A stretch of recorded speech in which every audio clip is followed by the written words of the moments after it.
Welcome back. We are learning more this morning about the victims of yesterday's horrific shooting at a Pittsburgh synagogue that left 11 people dead, their ages ranging from 54 years old to 97.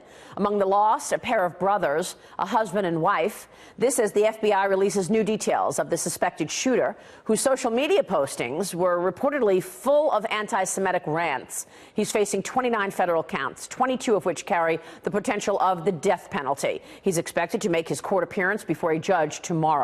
The horror in Pittsburgh coming on the heels of Friday's arrest of a Florida man in connection to a string of mail bombs sent to prominent Democrats, including the Obamas and the Clintons. My next guest joins me in an exclusive interview right now. He is Senator Ron Johnson, the chairman of the Senate Homeland Security Committee. He also sits on the Foreign Relations, Budget and Commerce Committees. Sir, it's good to see you this morning. Thanks very much for weighing in for us. Good morning, Maria. From a Homeland Security standpoint, what are your takeaways from what took place in Pittsburgh yesterday? Well, you know, Department of Homeland Security had apparently already consulted with the synagogue, and they actually had plans in place for exit in case a tragedy like this were to occur. It's sick that people have to plan for these things, but there is a fair amount of consulting that occurs there. But like Congressman Radcliffe mentioned earlier, this really does point out how effective and how brave our law enforcement is in terms of the bomb suspect, how quickly that person was apprehended. And in this case, again, law enforcement rushing into a synagogue, putting themselves in danger. I think 4 law enforcement officers were injured in that. We need to celebrate these individuals. We need to certainly thank them for their service and sacrifice, not denigrate them. Yeah, very, very important. I want to ask you about the caravan. The president is asking the Congress to close the loopholes that cause these people to come into the country illegally. Once they get in and claim credible fear, 80% of them, that's 8 out of 10, will lose their case because they are presenting fraudulent claims, according to Tom Homan formerly of ICE. Your take on what the U.S. should do with these caravans headed to the border? I completely agree with the president. We need to change the laws. We have to close these loopholes. We need better barriers. There's no doubt about it. But the fact of the matter is we reward people for coming to this country illegally, because if they get in here, they're able to stay. And listen, as troublesome as these caravans are, the fact of the matter is, Maria, on an average day last year, 1,400 individuals came to this country illegally between the borders. Another 500 presented themselves at the port of entries. And again, we're having to deal with these folks. And the broken legal immigration system we have right now is prompting this. So we have lengthened adjudication process. We have an almost unending appeals process. And, of course, one of the ways we're handling this backlog of cases is we just simply grant administrative closures to the tune of close to 900 per day last year, although Attorney General Sessions stopped that administrative closures. But, no, this is a terrible situation.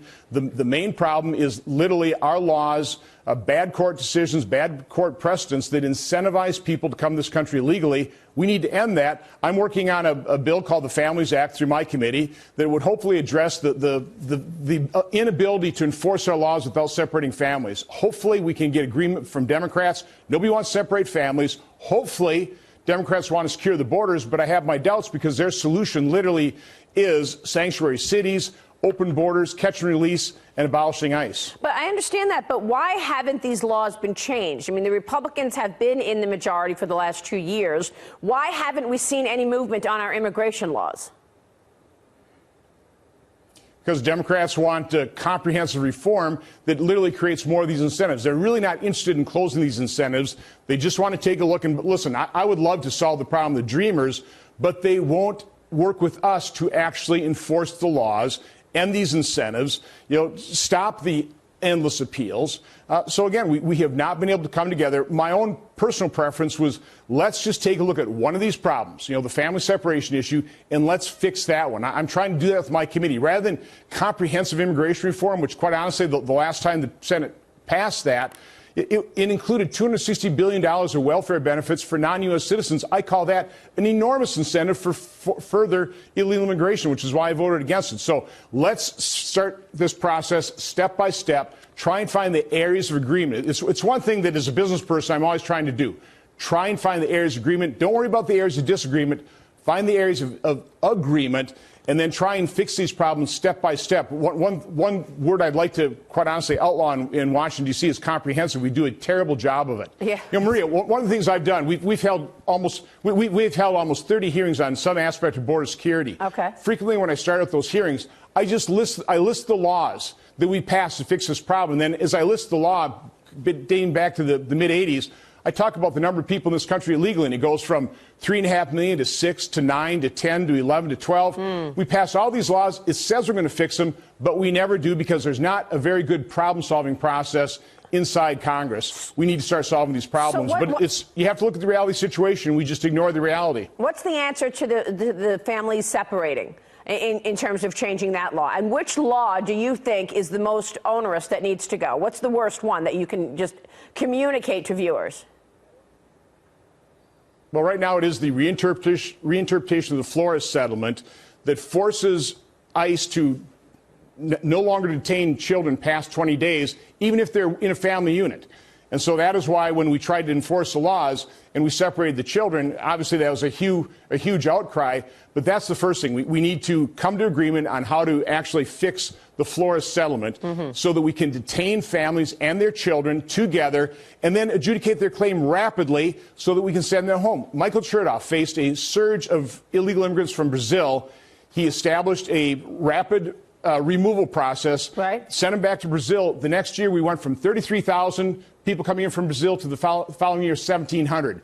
We need consequences. We can't reward people for coming in this country illegally. And right now, because of it, we incentivize families to come in, we incentivize unaccompanied children, and so we've had a huge surge of both those types of illegal immigrants. Right, because people do what you inspect, not what you expect. And, Mr. Chairman, I want to get your take on some of the other big, important issues going on, like this fight we are having with China and the vulnerability of our data, our cyber positioning right now. I had the opportunity to catch up with Larry Ellison this week on Fox Business, the chairman of Oracle. And, of course, Oracle is home to most, 90% of the world's large companies' data. So he is incredibly informed in terms of our positioning in cyber as a country. Here's what he said about the vulnerability of the U.S.'s cyber material.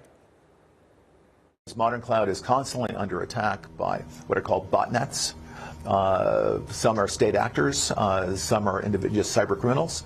And we're building modern robotic defenses to protect our customers' data. What do they want? And who are the bad actors? There are two classes. There are people who want to steal a lot of credit cards and just make money. And then there are state actors who want to gain intelligence. A government agency that basically the Ministry for Personnel in the United States was hacked by a government actor who was able to get all of the resumes for everyone in the White House, all of the Office of Personnel Management, it's called. The state actor took all of that information, and they were able to analyze it. And for example, they did something very clever. They said, well, these are all the people that work for the government. These are all the people that work at this embassy in our capital city. How come there are some people that work in the embassy in the capital city that aren't in the list of government employees? Maybe they all work for CIA. I think we live in a democracy. If I don't like our government, I can vote for somebody else. We have a choice. That's the way it works. We can pick a very progressive government. We had a very progressive government under Barack Obama. And Barack Obama was president of the United States. I'm still on Team USA. That's my team. I think it's wonderful to see the U.S. economy growing again over 4%. I think our big competitor is China, and that if we let China's economy pass us up, if we let China produce more engineers than we do, if we let China's technology companies beat our technology companies, it won't be long that our military is behind technologically also.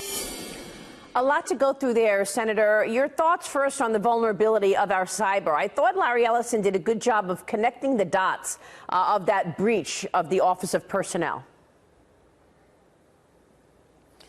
You've hit on just another enormously complex problem here. You know, we had our annual threat hearing 2 weeks ago with the head of DHS and Director Wray and the head of the National Counterterrorism Center. And the two big threats they're talking about is homegrown violent extremists. We just witnessed that. And then cyber. And there's no doubt about it that we are incredibly vulnerable. And the federal government, I think a recent GAO report said that the federal government, through its own internal cyber defenses, only detects about 2.5% of incidents. So we're woefully unprepared, and we're not very effective at this. We just saw healthcare.gov got hacked, and I think about 80-some thousand individuals' personal information was obtained again. So, no, this is a huge problem. My own thoughts is that public exposure and disclosure is probably the best line of defense. People need to be aware of the fact that we've had so many high-profile cyber attacks certainly has energized the private sectors to begin to really start ramping up their cyber defenses. And we have these information sharing groups, I think within the financial services, probably one of the better ones. I really do think we need a private sector model because they're going to be far more nimble than anything the federal government can do. But we need the federal government involved in terms of information sharing as well. Yeah. But, for example, Kaspersky's Labs, our intelligence community knew about this for years, didn't tell anybody. And so we allowed Kaspersky Labs to become this enormous company, have their software in most personal computers on security. It's an absurd situation. We've seen this report from Bloomberg. I don't know if it's true or not. Director Wray said be careful with it, but potentially some chips being installed in some of these computer boards. Again, the awareness at least makes companies do their own certification process and better testing to make sure they're not vulnerable. But we need better supply chain management. But public awareness, I think, is probably the most important thing. Mandiant issued a report about the PLA out of they have their own little cyber group out of China there in 2014, and that led to at least I think a lessening of China's bad acting in here. But let's face it, China has been stealing hundreds of billions of dollars worth of our industrial secrets as well as our military secrets. And that is really, I think, the biggest threat we face in terms of our relationship with China. So how long will this fight go on? And what are the implications if we continue pushing back on China? What are the implications for the economy, for people? Because we know that they've been stealing for all of these years, but they won't admit it. Are tariffs the answer here to get them to behave differently? Well, our vulnerability to cyber attacks is going to go on as long as people use computers. I tell young people, if you want job security, get a degree in cybersecurity.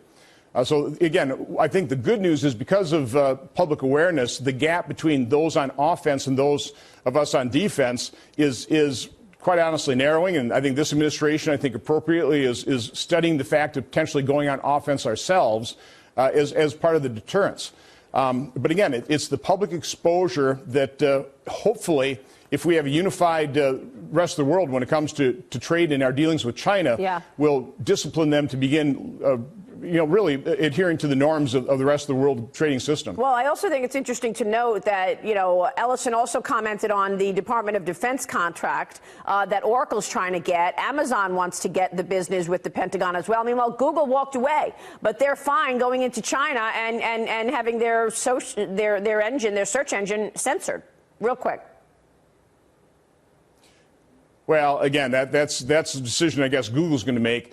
The Chinese market, 1.4 billion person market, is very attractive, which is why a lot of U.S. businesses go over there and willingly give up their IP as well. Right. So this is an incredibly complex situation here. We do need to be aware of the vulnerabilities that we have, whether it's cyber crime or whether it's cyber theft, industrial espionage, possibly going up to cyber warfare, which is the highest threat level. Congressman, Senator, it's good to see you this morning. Thanks so much. We will see you soon.